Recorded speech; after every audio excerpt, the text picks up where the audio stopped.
Lalu dicekkan waktu topik itu tenaga kerja Indonesia Bapak Presiden dari Indonesia dan juga wakil rumah Kepala selama 3 bulan. BPJS Tenaga Kerja ya, memang ada beberapa hal yang harus kita selesaikan dulu. Dan juga tadi ada yang direktur juga BPJS Tenaga, mohon maaf, Tenaga Kesehatan ya, BPJS Kesehatan, mana Ibu tadi?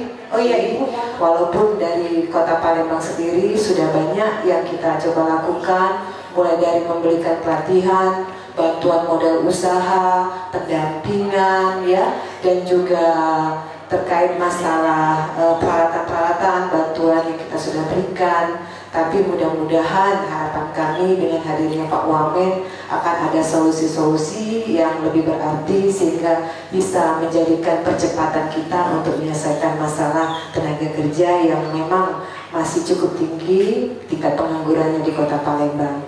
Mungkin ada Ibu Firi Grinita, ini teman SD, teman SMP saya. Mana tadi Ibu Firi tadi? Ibu Firi Grinita, di luar. Kemudian ada Pak Gusti ya. Ini kepala dinasnya nih Pak Tamrin ya.